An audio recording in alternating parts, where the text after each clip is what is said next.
আসসালামু আলাইকুম।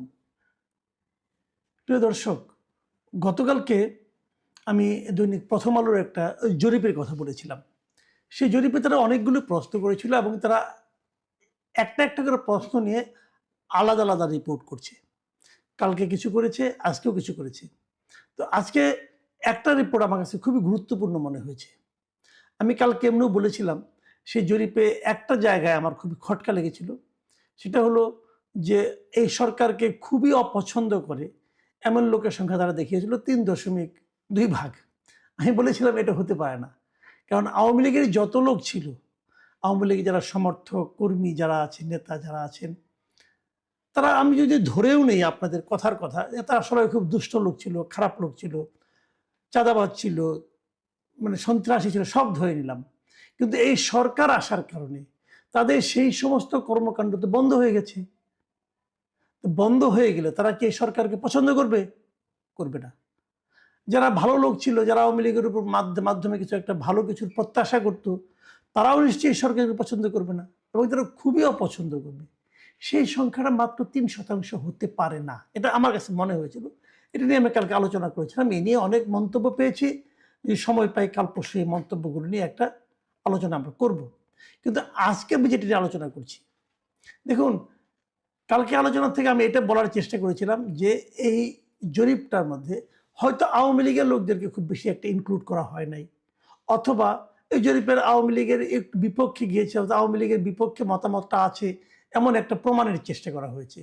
কিন্তু আমার ওই কথা যদি আমি সত্য ধরে নেই, তাহলে পরে আজকে যেটা নিয়ে আলোচনা করব সেটা আরো ভয়ঙ্কর মনে হচ্ছে আমার কাছে। সেটা কি?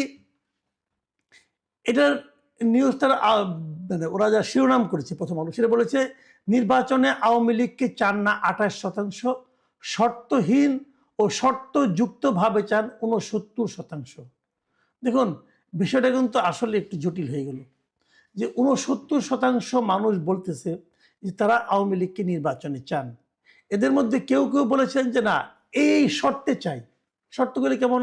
তাদের ক্ষমা প্রার্থনা করতে হবে, তাদেরকে বিচার করতে হবে, তারপরে চাই। আবার কেউ বলেছে না, কোনো শর্তই দেওয়া চলবে না, তারা নির্বাচন করবেন এবং নির্বাচন করার পর যদি তাদের জনগণ প্রত্যাখ্যান করে তাহলে তার প্রত্যাখ্যাত হলো, না হলে তাকে নির্বাচনের বাইরে রাখার কোনো রকম গণতান্ত্রিক অধিকার এই সরকারের নাই।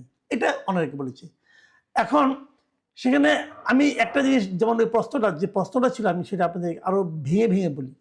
প্রশ্নটা ছিল যে আগামী জাতীয় সংসদ নির্বাচনে গণ অভ্যুত্থানে পতিত দল আওয়ামী লীগের অংশগ্রহণ সম্পর্কে আপনার মতামত কি? দেখুন, প্রশ্নটার মধ্যে কিন্তু আওয়ামী লীগকে খুবই ছোট করে দেখানো হয়েছে যে গণ অভ্যুত্থানে পতিত দল, তার মানে আওয়ামী লীগ অবশ্যই গণ অভ্যুত্থানে পতিত হয়েছে, এটা নিয়ে আমার কোনো আপত্তি নেই। কিন্তু কিন্তু যখন ১ বছর ১.৫ বছর পর যখন এই প্রশ্নটা করা হয়েছে, উত্তরদাতাকে আবারও স্মরণ করিয়ে দেওয়া হয়েছে যে এই দলটা কিন্তু গণ অভ্যুত্থানে পতিত। তার মানে এই দলের প্রতি আপনার সিম্প্যাথি না দেখালেও কোনো সমস্যা নেই, এই ধরনের একটা ইঙ্গিত কিন্তু প্রশ্নের মধ্যে আছে। সেরকম ইঙ্গিত থাকা সত্ত্বেও উত্তরটা কি এসেছে শুনেন।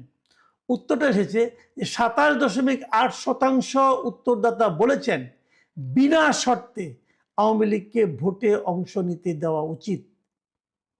আমি মনে করি এটাই আসলে আওয়ামী লীগের মূল সমর্থক। তারা ২৭.৮% লোক এরা বলেছে যে কোনো রকম শর্ত টর্ত না, আওয়ামী লীগকে নির্বাচনে অংশ নিতে দেওয়া উচিত। আর ২৬% উত্তরদাতার মতে শাস্তি ও সংস্কার হলে আওয়ামী লীগ নির্বাচনে অংশ নিতে পারে। তার মানে প্রায় কাছাকাছি। ২৬% লোক মনে করেছে যে আওয়ামী লীগের যদি একটা শাস্তি দেওয়া হয়, অথবা আওয়ামী লীগ যদি নিজেদের মধ্যে কিছু সংস্কার করে, তাহলে তাদের নির্বাচনে অংশ নিতে দেওয়া উচিত। আর ১৪.৮% মানুষ তারা বলেছে যে আনুষ্ঠানিকভাবে যদি আওয়ামী লীগ ক্ষমা চায়, তাহলে আওয়ামী লীগকে নির্বাচনে অংশ নিতে দেওয়া উচিত। মানে আওয়ামী লীগ বলবে যে আমরা যা করেছি এই সময়টাতে তারা ভুল করেছি, এটা বললেই তাদেরকে ক্ষমতায় যেতে দেওয়া, নির্বাচন করতে দেওয়া উচিত। এই তার মানে ৩টা ধারণা। একটা হলো বিনা শর্তে দেওয়া উচিত, আরেকটা ধারণা শাস্তি ও সংস্কারের কারণে দেওয়া উচিত, মাধ্যমে দেওয়া উচিত, আরেকটা ধারণা হলো যদি তারা ক্ষমা চায় তাহলেই দেওয়া উচিত। এই ৩টা যোগ করলে দাঁড়ায় ৬৯.২%। এখন এই ৬৯.২% লোক বলছে যে আগামী নির্বাচনে তারা কিছু শর্ত দিয়ে অথবা শর্ত না দিয়ে যেভাবে হোক তারা আওয়ামী লীগকে নির্বাচনে দেখতে চায়।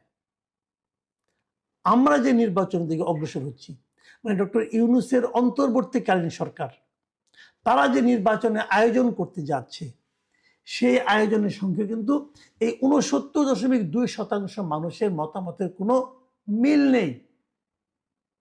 এই যে এত লোক বলছে যে আওয়ামী লীগকে নির্বাচনে অংশ নিতে দেওয়া উচিত, আর সরকার বলছে যে আওয়ামী লীগ নির্বাচন করতে পারবে না, তাহলে সেই নির্বাচনে সাধারণ মানুষের প্রতিনিধিত্ব, দেশের সমস্ত মানুষের যে মতামত, তাকে সত্যিকার অর্থে প্রতিফলিত হবে? আমার মনে হয় হবে না। এবং আমার সেই সঙ্গে এটাও মনে হয় সরকার একটা বড় ধরনের ঝুঁকি নিতে যাচ্ছে। দেখুন প্রিয় দর্শক, এটা যখন আমি সরকারের নিউজটা পড়লাম, পরে বিকেলের দিকে আমি আমার যে এই ইউটিউব চ্যানেলটা আছে সেখানেই আমি একটা জরিপের মতো করেছি, যে এই প্রশ্নটা আমি করেছি। আমার প্রশ্নটার সঙ্গে এদের প্রশ্নের খুব একটা অমিল নেই। আমার প্রশ্নটা ছিল যে আপনি কি মনে করেন আগামী নির্বাচনে আওয়ামী লীগকে অংশগ্রহণ করতে দেওয়া উচিত? আমি প্রশ্নটা ছোট করে করেছি। উত্তর কি এসেছে দেখেন, ৭২% লোক বলেছে অবশ্যই নির্বাচনে অংশ নিতে দেওয়া উচিত। তার মানে ওখানে ছিল ৬৯.১%, সবগুলি যোগ করলে, আর আমার এখানে হচ্ছে ৭২%, মানে কাছাকাছি। কিন্তু মানে সাধারণ মানুষের যে মতামতটা, এটা প্রথম আলো এবং আমার এখানে প্রায় একই রকম হয়েছে। আর নির্বাচনে অংশ নিতে দেওয়া উচিত নয় বলেছে ২১% লোক। অপরাধের জন্য ক্ষমা চাইলে নির্বাচন করতে দেওয়া উচিত বলছে ৫% লোক, আর ২% লোক কোনো মন্তব্য করতে চায় নাই। আমার এখানে গত ৫ ঘন্টায় আমি দেখেছি সেখানে ১১,০০০ লোক ভোট দিয়েছে। ১১,০০০ লোক কিন্তু তারা বাংলাদেশি। তারা আওয়ামী লীগ, বিএনপি, জামাত এদের কারো না কারোকে ভোট দেয় অথবা অন্য কোনো দলকে ভোট দেয়। তাদের মধ্যে ৭২% লোক বলেছে যে আওয়ামী লীগকে নির্বাচনে অংশ নিতে দেওয়া উচিত। আর যদি তারা ক্ষমা চায় তাহলে বলেছে যে ক্ষমা চাইলে আরো ৫% বলেছে তাকে নির্বাচনে ইলেকশন করতে দেওয়া উচিত। তাহলে এই যে দুটো আমরা পেলাম, প্রথম আলোর এত আলোচিত জরিপ আর আমার মতো ক্ষুদ্র মানুষের ১১,০০০ লোকের জরিপ, মতামতটা কিন্তু ঘুরে ফিরে একই জায়গায় আসছে। সেই মতামতটা কি? যে আওয়ামী লীগকে নির্বাচনে অংশ নিতে দেওয়া উচিত। যদি আপনি না দেন, তারপরে না আমি এগুলি মানি না, আমি আমার মতো যেটা ভেবেছি সেটাই হবে, তাহলে কি হবে? আপনি বৃহত্তর জনগোষ্ঠীর মতামতকে উপেক্ষা করলেন। তো যে সরকার বৃহত্তর জনগোষ্ঠীর মতামতকে উপেক্ষা করে, সেই সরকারকে আমরা কি সরকার বলবো? সেটা কি জনগণের সরকার হবে? হবে না। সেটা তো এনসিপি সরকার হতে পারে, সেটা তো জামাতের সরকার হতে পারে, সেটা হয়তো বিএনপির সরকার হতে পারে, কিন্তু সেটা এই প্রায় ৭০% মানুষের সরকার হবে না। তো ৭০% মানুষের মতামতকে উপেক্ষা করে আপনি কিছু একটা করে ফেলবেন ভাই, সেটা কি ইতিহাস আপনাকে ক্ষমা করবে? আমার সেটা মনে হয় না। আমি মনে করি, দেখুন আমি এখানেও একটা কথা বলে নিই আপনাদেরকে, সেটা হলো এই প্রথম আলো যে রিপোর্টটা আমি পড়েছি, সেই রিপোর্টের নিচের দিকে আপনারা তো জানেন প্রথম আলোতে প্রচুর মন্তব্য থাকে, কিন্তু আমি আপনাদের যদি একটা যেটা মন্তব্য করে পড়ে শোনাই তাহলে আপনি বুঝতে পারবেন। একজন মন্তব্য করেছেন, আননেমড ইউজার লিখেছেন যে ৬৯% মানুষের রায়কে উপেক্ষা করে নির্বাচন করলে সেই নির্বাচন অবশ্যই প্রশ্নবিদ্ধ হবে। সরকারের উচিত জনগণ যে আওয়ামী লীগকে আর ক্ষমতায় দেখতে চায় না সেটা ভোটের মাধ্যমে প্রমাণ করে দিতে। এটা কিন্তু একজন ইউজারের বক্তব্য। এখন যদি আপনি ভোটের মাধ্যমে প্রমাণ না করতে পারেন, তাহলে আপনি নিজে নিজে সিদ্ধান্ত নিলেন না তাদের দেওয়া উচিত না, সেটা কি আপনি পারেন? আপনি তো বিচারকও নন।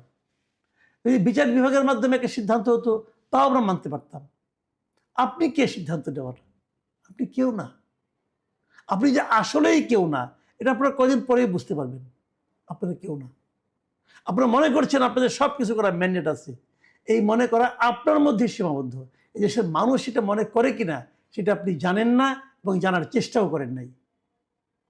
এই জায়গাটাতেই আপনারা পিছিয়ে আছেন। এবং প্রত্যেকটা শাসক, আমি তাদের স্বৈরাচারী শাসকই বলবো, তারা জনগণের পালসটাকে এভাবেই উপেক্ষা করে, এবং উপেক্ষা করার ফল কিন্তু তাদের জন্য কোনোভাবেই সুখকর হয় না।